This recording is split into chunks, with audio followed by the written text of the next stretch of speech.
Labdien! Labdien visi, kuri svētdienas dienā var mani paskatīties, vēlas paskatīties un pats galvenais, ka vēlas varbūt pat ieklausīties. Nu, ja nevēlas ne paskatīties, ne ieklausīties, arī tas nav pats traģiskākais, kas šajā dzīvē var notikt. Kāpēc es šodien veicu šo ierakstu? Tikai viena apsvēruma pēc, un viņš nebūs garš, vai tas, kā vienmēr jaucies to viņš un tas nebūs garš.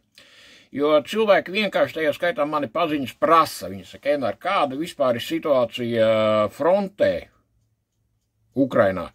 Un kas ir gaidāms pie mums? Jo klīst visādas tādas baumas un viss kaut kas tur pārāk labs un pat nelabs un viss pārējais. Tātad ļoti īsi, kas notiek frontē. Tātad frontē, ja ļoti īsi, tad Krievi tiek sisti vienkārši. Dabistiski, kad arī Ukraiņiem ir zaudējumi. Es to absolūti pilnīgi nopietni saku. Jo Harkovu, tā ir miljonu pilsēta, tur miljons cilvēku dzīvo, vairāk kā miljons. Krievi ieņemt nevar. Tas ir nereāli, jo, lai ieņemtu miljonu pilsētu, tad viņa ir, atkal būtu droši, ka pareizi tā latvistiski, ja? Tad tā ir jābombardē. Līdzīgi, kā tika bombardēta Dresdene Otrā pasaules kara laikā. Un, lai kaut aplenktu šāda izmēra pilsētu, ir nepieciešams, minimums atsevišķa karaspēka grupa aptuveni ap 300 000 cilvēkiem. Tajā skaitā ar kara tehniku, ar bruņumašīnām, ar tankiem, ar visu, kas tur var būt. Tas nav jēgas visu to pārskaitīt, to katrs var paskatīties tāpat internetā. Tāpēc Krievi nevar pat aplenkt Harkovu, ne tas, kad to ieņemt. Tas, ka viņi ir ieņēmuši vienu daļu apdzīvotus ciemus Harkovas virzienā, pilnīgi neko neizsaka, jo fronte ir ap 1200 kilometriem, minimums 1000. Jūs vispār saprotat, 1000 kilometru. Un Krievi pastāvīgi meklē vājās vietas, tas ir sit pa visu šo te perimetru, kaut kur atrod vājo vietu, jo skaidrs, tas ir pats pa sevi saprotams, ka Ukraina nav spējīga vienmērīgi nosekt pilnīgi visu frontes līniju ar vienāda karaspēka daudzumu, ar vienādu daudzumu artilērijā, pretgaisa aizsardzībā un tā tālāk, un tā tālāk, un tā tālāk. Dabīgi, ka ne. Un tieši tāpat Krievi nav spējīgi uzbrukt visā frontes līnijā, tāpēc notiek šī te taustīšanās. Viņi ir izvēlējušies Harkovu.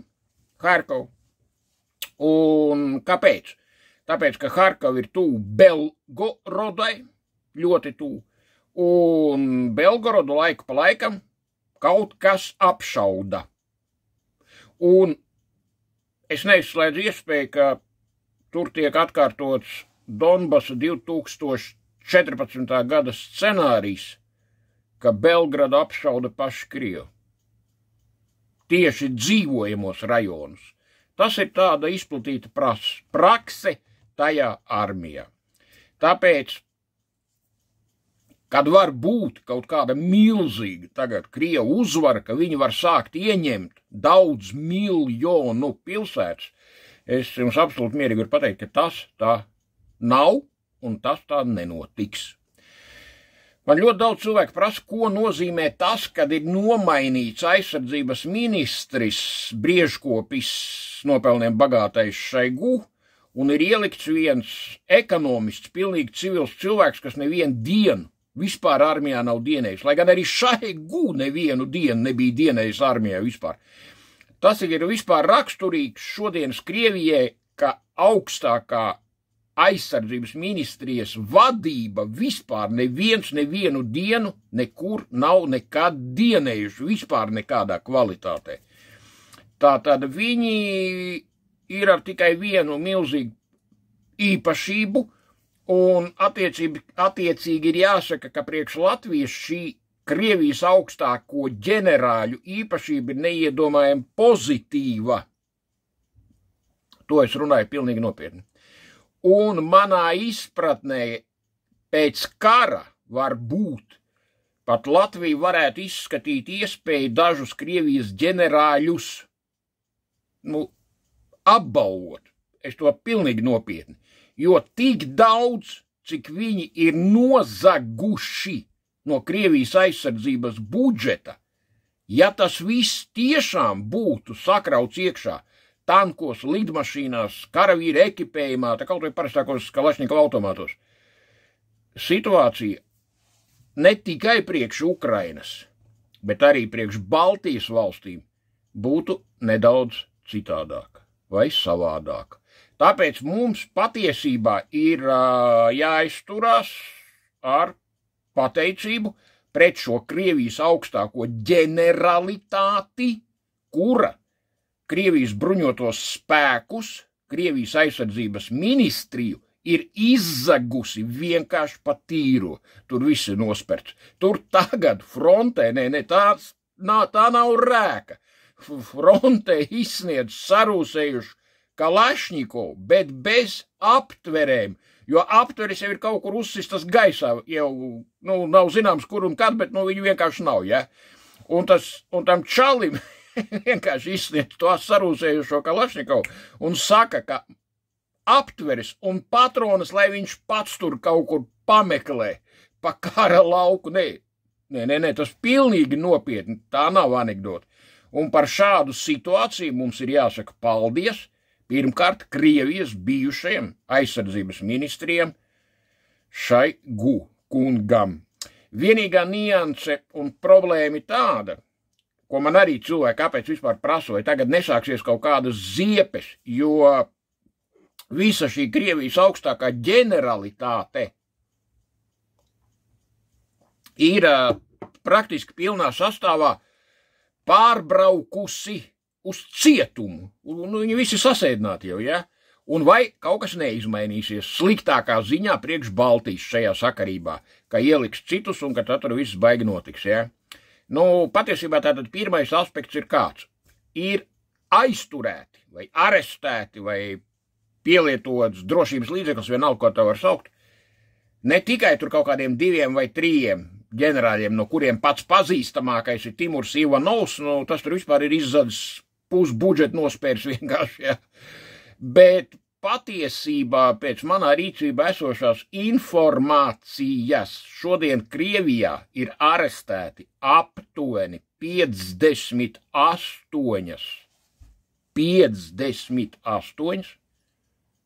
augstākā līmeņa militāra personas. Tur ģenerālmajors, tas tur tā kā bērns iet cauri vienkārši savā pakāpē, ja? Reāli tā. Un paralēli, kas notiek, kad visas viņu mīļākās, kas ir daudz skaitlī visiem, sekretāris, palīgi, tur referenti, un visi tādi žuļiki, kas ir apkārt, ja, tagad drausmīgākā ātrumā cenšas atbrīvoties no, citiem vārdiem sakot, pārdot nekustamos īpašumus, lai parautu pēdu, tie, kas vēl ir brīvībā, bet viņus tur tagad ļoti, ļoti intensīvi presē, kā saka, vārdi tiešā nozīmē, ja, tos jau, kas ir cietuma kamerās, un tāpēc tur visus tagad šņorē ciet, un cik es saprotu, kad uz robežas arī ir milzīgākā kontrola, bet man ir informācija, ka 6 jau ir meklēšanā, un tie ir uzspējuši jau kaut kur aizlaisties, ārpus Krievijas, jo viņi kaut kur ir pazuduši galiem jau. Nē, viņus nav noslepkavojis Federālais drošības dienests, kā tas vienmēr notiek, ja? Bet šitie ir parauši pēdu, kaut kādi 6 purni ir kaut kur jau zilās tālēs, ar visu dabīgi arī daļu Krievijas aizsardzības budžeta resursu, paķerot to līdzi, kas dabīgi atkal ir ļoti, ļoti pozitīvi. Tātad vai kaut kas mainīsies, ieliekot Šaigu vietā tur kaut kādu ekonomistu, ko vispār neviens nezina, ja, un vispārējos. Nē, absolūti nemainīsies nekas, tā ir tikai iekšējā Putina spēle, tā ir viena cilvēka spēle vienos vārtos. Tātad, kur ir viss knips, viņš ir ārkārtīgi vienkāršs. Gan Patruševs, gan Šaigu, un zem viņiem apakšā tur 10 ģenerāļu, dažne dažādu. Viņi visi nodarbojās ar vienu lietu, un ar to lietu viņi tiešām nodarbojās ļoti nopietni. Viņi tikai zaga no rīta līdz vakaram. Tātad visā Krievijas sistēmā visi zog no rīta līdz vakaram, bet, ir viens bet, ir vajadzīga sankcija. Pirmās personas, neleģitīmā prezidenta, mūžīgā cara sankcija, ka tieši tu vari zakt un cik tu vari zakt. Saprotat? Gan Patruševs, gan Šaigu izpildīja pirmo, ka var zakt, bet, laikam pierod ar laiku, ja? Bet viņi pārkāpa otro, cik var zakt, jo pārējais ir jādod caram. Attiecīgi sekas ir tādas, kā ir, ja? Bet patiesībā priekš viņiem tās sekas nav nemaz tik sliktas, jo neviens no viņiem pagaidām nekur nav izkritis pa logu vai nogāzies ar lidmašīnu. Tas tā, vai atrāvies tromps. Tas tā būtu ļoti iederētos visā šajā scenārijā, tagad, kapitāli iederētos. Tātad attiecībā konkrēti par Krieviju. Krievija ir iespējams gatava ilgam karam. Gatava. Putins ir gatavs. Un, ja mēs paskatīsimies, kas notiek ar finanšu sistēmu, jo, ko es daudzkārtīgi teicu, kad karo ekonomikas, nevis armijas. Tātad ir tāda Raiffeisen Bank International no Austrijas. Tā ir nopietna finanses struktūra, un tā ir Krievija viena no vadošajām bankām. Vēl vienreiz nosaucu šo nosaukumu. Raiffeisen Bank International. Austrijas banka. Tātad šī banka tin beidzot ūdas un māja roku Krievijai. Tātad tā ir viena no bankām, caur kuru vēl šodien notiek lielākā daļa ārējo noreķinu. Tie, kas iekļaujas sankciju režīmā. Tātad, ko tas nozīmē? Ka rietumi sapratuši, ka no turienes ir vienkārši viss, un ka tur būs varbūt pat ilgi viss. Tālāk, savukārt, Krievi no savas puses ir tāda banka Unicredit Bank AG. Tā ir 13 lielāko Krievijas banku vidū. Ārzemdabīgi. Es domāju, ka visi viņi dzirdējuši un daudz kur rietumos redzējuši ofisus, kas ir bijuši, ja? Unicredit Bank AG. Tātad Krievi ir noarestējuši uz kaut kāda murgaina tiesas lēmuma pamata šīs bankas aktīvus par $463 miljoniem Krievijā. Uzsver vēl vienreiz, ka šī banka ir sistēma veidojošā banka.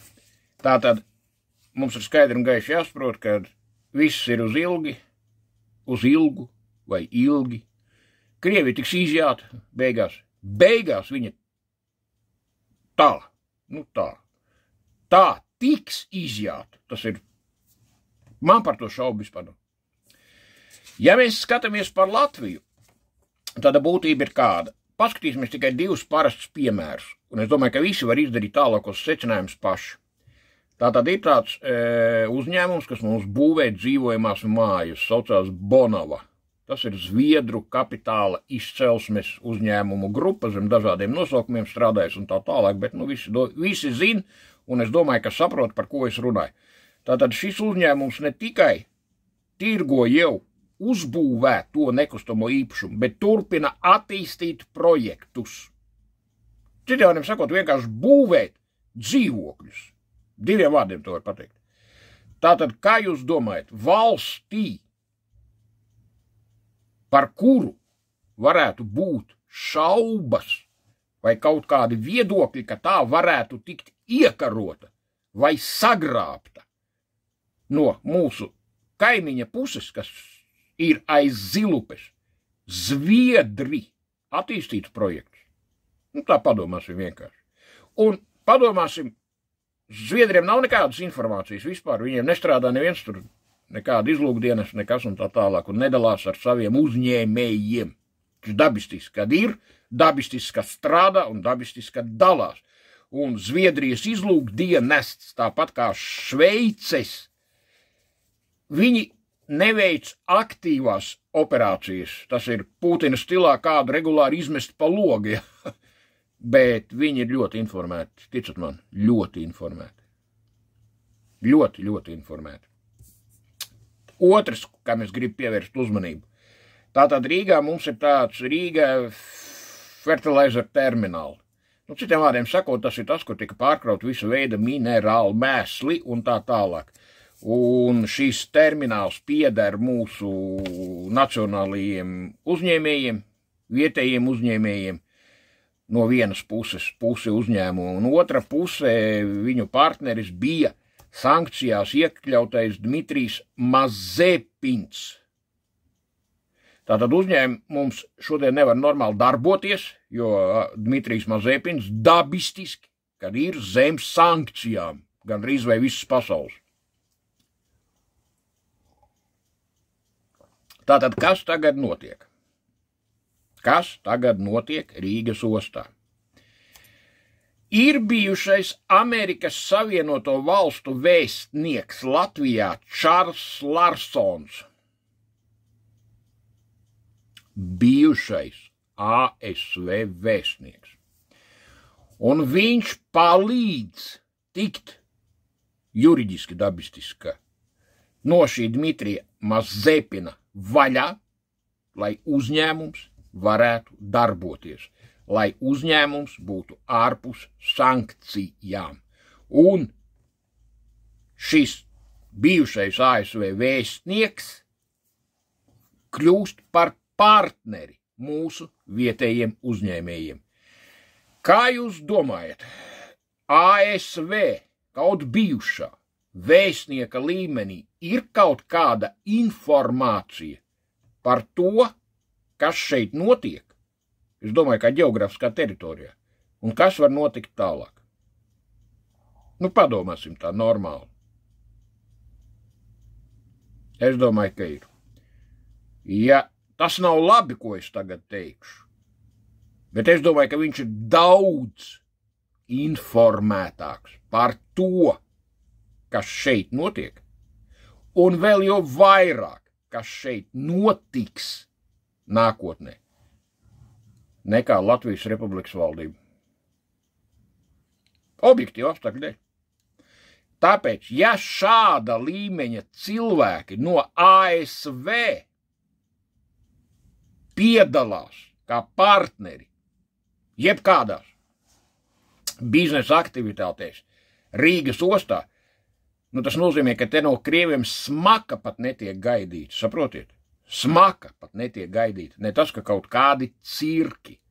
Nu, es nerunāju par to, ka šajā pašā Rīgas ostā jau no apvienotiem Arābu Emirātiem investors Muhameds Ali Alabars, tas ir absolūti reāls cilvēks, absolūti reāli kapitāli, un tie kapitāli tikai un vienīgi miljardos, nodarbojas ar projekta attīstību un savstarpējo miedarbību ar Latvijas partneriem, lai šeit ieguldītu 2,5 miljardus dolāru.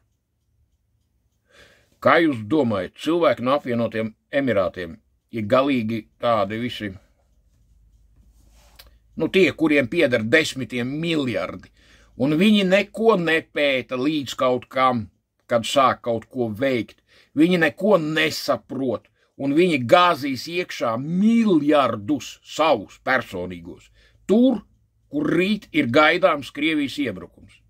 Nu, taču dabīgi, kad ne.